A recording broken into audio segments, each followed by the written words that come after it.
इस सफ़र का अल्लाह पाक ने मुझे इनाम अता फरमाया कि अल्लाह पाक ने दो दो रहमतें इकट्ठी अता फरमाई। 4 माह का सफर जो है पैदल तय किया और उम्र की सआदत हासिल की। 7 महीनों बाद छुट्टी मिली थी और 15 मिनट के बाद छुट्टी वो कैंसिल कर दी गई थी। ईरान के बॉर्डर पर पहुंचने के बाद मुझे 6 माह की छुट्टी दोबारा DIG लाहौर की तरफ से अता कर दी गई। पूरा पूरा गांव, पूरे पूरे देहात, पूरा पूरा कस्बा और कई कई मन फूल लेकर इतने इतने वो जो मोहब्बत है वही मेरी जो एनर्जी का सबब बनी। मेरे जो टूरिस्ट बैग था मेरा, उस पर मैंने पाकिस्तान का परचम लगाया हुआ था और साथ एक छोटी सी फ्लैक्स लगाई हुई थी Lahore to Mecca by foot. बड़ा प्यार मिला, हर जगह से इतना प्यार मिला कि मैं वो कभी भी नहीं भूल सकूंगा। जितना एक उम्रा ज़ायरीन के लिए जो फुल पैकेज का जो खर्चा आता है उससे 3 गुना ज़्यादा मेरा खर्चा हो गया था। अस्सलाम वालेकुम नाज़रीन, आपकी मेज़बान तैयबा बानो, आप देख रहे हैं डेली थेरेपी। नाज़रीन, आज बहुत ही प्यारी और खूबसूरत स्टोरी के साथ आपकी खिदमत में हाजिर हुई हूँ। मेरे साथ गाजी शान मौजूद है जिन्होंने 4 माह का सफ़र जो है पैदल तय किया और उम्र की सआदत हासिल की। नाज़रीन, 4 माह का सफ़र कैसा रहा, रास्ते में किन किन मुश्किल का सामना पेश आया और वहाँ के लोग कैसे थे, रवैया कैसे थे, सफ़र कैसा गुजरा, ये सारी बातें हमारे आज के प्रोग्राम का हिस्सा होने वाली हैं। आपकी मुलाकात करवाते हैं शान गाजी से। अस्सलाम वालेकुम। वालेकुम अस्सलाम। सर, कैसे हैं आप? अल्हम्दुलिल्लाह। अच्छा सर, मेरा पहला सवाल आपसे ये होगा कि आपने माशाल्लाह उम्रे की सआदत हासिल की। कितने उम्रे किए हैं आपने? अल्हम्दुलिल्लाह इस सफ़र में मैंने कुल 8 उम्रे की हैं। इस सफ़र में कुल 8 उम्रे की हैं। अच्छा, आपने यहाँ से जब गए हैं, रवाना हुए हैं लाहौर से, तो क्या सूरत हाल थी, जॉब को किस तरह मैनेज किया और सफ़र किस तरह तय किया? जी, इस सफ़र को शुरू करने से तकरीबन 6-7 महीने पहले मैंने अपने डिपार्टमेंट में छुट्टी के लिए दरख्वास्त दी थी और काफ़ी इस पर मैंने भाग दौड़ की। एट दी एंड 7 महीने बाद मुझे जो हमारे रेलिवेंट अथॉरिटी है, जो हमारे ऑफिसर हैं, उन्होंने मुझे 6 महीने की छुट्टी ग्रांट कर दी। अच्छा। और 7 महीनों बाद छुट्टी मिली थी और 15 मिनट के बाद छुट्टी वो कैंसिल कर दी गई थी। तो उस वक्त तो काफ़ी रात हो गई थी, तो फिर मैंने कहा चलें अब कल जाऊंगा, कल जाके सर से पूछूंगा, रिक्वेस्ट करूंगा सर क्यों छुट्टी कैंसिल हुई है। तो अगले दिन जब मैं गया हूँ तो तब वहाँ पे कोई सीनियर अफसर मौजूद नहीं था। तो तब तक मैं ऐलान कर चुका था अपने सोशल मीडिया पे, अपने यूट्यूब, टिकटॉक पे और 1-2 इंटरव्यूज़ भी मैंने दिए थे कि मैंने फ़लाँ डेट को सफ़र स्टार्ट करना है। तो उस दिन फिर अगले दिन मैंने सफ़र शुरू कर दिया था बग़ैर छुट्टी के ही।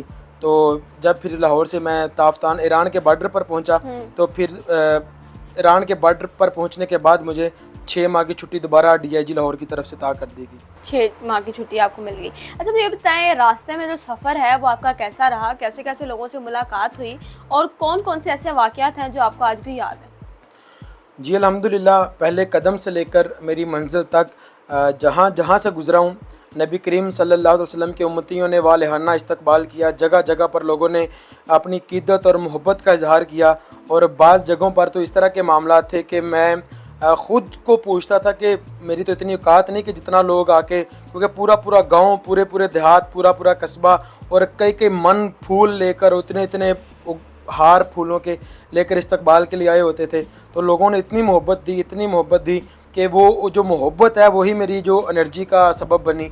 ख़ास तौर पे पाकिस्तान के हर शहर से हर बंदे ने मेरा इस्तकबाल किया। फिर अगले कंट्री में जाकर इस तरह के जो मामला वो कम हो गए थे। अच्छा गाजी साहब, मुझे ये बताइएगा कि आपने जब सऊदीया की हदूद आपने पार की, सऊदीया में आप एंटर हुए, मक्का मुकरमा में, खाना काबा में, तो वहाँ के लोगों के रिव्यूज़ क्या थे? कैसे लोगों ने आपको गाइड किया, कैसे इस्तकबाल किया और किस किस को पता था कि आप जो है पैदल उम्र की सआदत के लिए आए हैं? मेरे रिलेटिव्स में से और सोशल मीडिया पे मेरे अल्हम्दुलिल्लाह अल्लाह पाक ने इज़्ज़त फरमाई, बेहिसाब लोगों को पता था कि मैं वहाँ पर पहुँचने वाला हूँ। तो जिनको पता था वो तो आए ही, बाकी जिनको नहीं पता था, मेरे जो टूरिस्ट बैग था मेरा, उस पर मैंने पाकिस्तान का परचम लगाया हुआ था और साथ एक छोटी सी फ्लैक्स लगाई हुई थी Lahore to Mecca by foot. तो हर जो बंदा वहाँ पे मिलता गया वो बड़ी मोहब्बत का इजहार करता गया कि पाकिस्तान से आए हो, पैदल आए हो। तो एक वो हैरानगी का भी इजहार करता था और जब सुनता था ये पाकिस्तान से पैदल सफ़र करके आए हूँ तो अपनी मोहब्बत का भी इजहार करते थे, खुश होते थे, गले लगाते थे और दुआएं देते थे और अल्लाह पाक की बारगाह में दुआ के लिए वो कहते थे कि मैं हमारे लिए भी आप दुआ कीजिएगा। तो बड़ा प्यार मिला, हर जगह से इतना प्यार मिला कि मैं वो कभी भी नहीं भूल सकूँगा। रोज़ कितने किलोमीटर सफ़र करते थे और कितने घंटे सफ़र करते थे और कहाँ स्टे करते थे, कहाँ रिहाइश, खाने पीने का इंतज़ाम कहाँ था? रूटीन मेरी इस तरह थी कि सुबह मैं फ़जर की नमाज़ पढ़ी, फ़जर की नमाज़ पढ़ने के बाद नाश्ता किया और नाश्ते से 1 घंटे बाद मैं सफ़र शुरू करता था।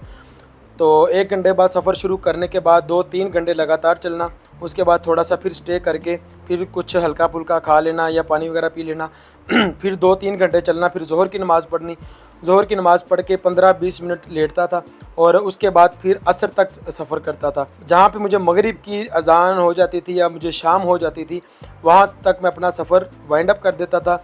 मगरिब के बाद अपना नमाज़ पढ़नी, मगरिब की नमाज़ पढ़ के खाना खाना और इशा की नमाज़ पढ़ के मैं सो जाता था। पाकिस्तान में तो इस तरह की सूरत हाल थी कि जो लोग अगर मिलते गए, बल्कि मैं अगर लाहौर में हूँ तो साहिवाल से कॉल्स आ रही हैं, मुल्तान से कॉल आ रही हैं, अगर मुल्तान से हूँ तो उससे अगले शहरों से कॉल्स आ रही हैं कि फ़लाँ डेट को आपका जो रहाइश है आपकी हमारे घर में, या जो दावत है आपकी हमारे घर में। लोग 10-10 दिन हफ्ता पहले ही टाइम ले लेते थे। पाकिस्तान में इस तरह की सूरत हाल थी कि एक दिन भी मुझे ना खैमा लगाना पड़ा, ना किसी मस्जिद में सोना पड़ा, ना मुझे किसी होटल की बुकिंग करवानी पड़ी। पाकिस्तान में इस तरह के मामला थे। पाकिस्तान से बाहर फिर मैं मसाजिद में भी रात गुजारी, मैंने पेट्रोल पंप से भी रात गुजारी, मैंने खैमों में भी रात गुजारी, मैंने कुछ ईरान में कुछ लोगों के घरों में भी रात गुजारी। लेकिन पाकिस्तान में तो इस तरह था जिस तरह मैं अपने घर से निकलता हूँ, शाम को अपने घर चला जाता हूँ। अच्छा, हमने सुना है कि आप जो हैं वो एक नात ख्वाह भी हैं, तो कोई हमारे व्यूवर्स को कोई नात वगैरह सुनाना चाहेंगे? जी ज़रूर सुनाऊँगा मैं। लम याति नज़ीरु का फ़ी नज़रिन, मिसले तो ना शुद्ध पैदा जाना। लम याति नज़ीरु का फ़ी नज़रिन, मिसले तो ना शुद्ध पैदा जाना। जगरा जिको ताज तोरे सरसू, है तुझको शहे दो सरा जाना। या रसूल अल्लाह या हबीब अल्लाह, या रसूल अल्लाह या हबीब अल्लाह। माशाल्लाह, सुभान अल्लाह। अच्छा शान साहब, मुझे ये बताइएगा कि आपको पैदल उम्रा करने का कितना खर्चा आया और कितने दिन जो है आप अपने घर से निकले, तो कितने पैसे लेकर निकले और रास्ते में वो पैसे क्या कम पड़े, वहाँ तक आप पहुँच गए? खर्चा तो मेरा काफ़ी ज़्यादा हो गया था।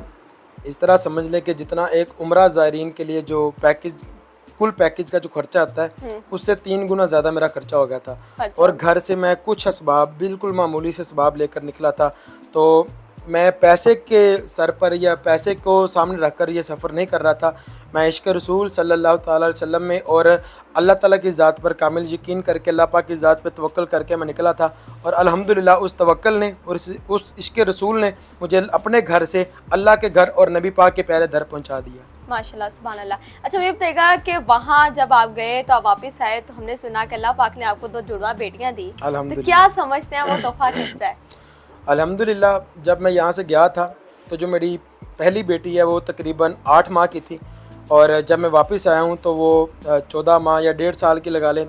तो जब मैं इस सफ़र से वापस आया हूँ तो अल्लाह पाक ने मुझे 2 ट्विंस बेटियाँ अता फरमाई। तो मैं समझता हूँ, बल्कि मेरा अकीदा है, मेरा ईमान है कि ये इस सफ़र का अल्लाह पाक ने मुझे इनाम अता फरमाया है कि अल्लाह पाक ने 2 रहमतें इकट्ठी अता फरमाई कि एक बेटी के बारे में अल्लाह पाक के प्यारे हबीब ने जो इरशादात फरमाए, जो हदीस फरमाई, वो तो आप सब ने सुनी होंगी। तो अल्लाह पाक ने मुझे 2 रहमतें इकट्ठी अता फरमाई। तो मेरी खुशी का इस तरह ये आलम था कि लोग पूछ रहे थे कि 2 जुड़वा बेटे आपके पास हुए हैं। मैंने कहा नहीं, बेटियां हुई हैं। तो हैरान हो रहे थे कि बेटियों पे इतनी खुशी मना रहे हैं। तो इस चीज़ को मैं अल्लाह पाक की तरफ से इनाम समझता हूँ कि मालिक कायनात ने, खालिक कायनात ने मुझे इस पैदल सफ़र का जो इनाम है वो 2 ट्विंस बेटियों की शक्ल में अता फरमाया। क्या मैसेज देना चाहते हैं आप हमारे व्यूवर्स को जो हम आपको देख रहे हैं या मुझे देख रहे हैं? मैसेज वही है जो अल्लाह पाक ने नबी करीम सल्लल्लाहु अलैहि वसल्लम के ज़रिए हम तक पहुँचाया कि अल्लाह ताला की जो बंदगी, अल्लाह ताला की रस्सी को पकड़ना और सुन्नत रसूल सल्लल्लाहु अलैहि वसल्लम के मुताबिक अपनी ज़िंदगी गुजारना, ताकि दुनिया भी भली हो, कब्र भी भली हो,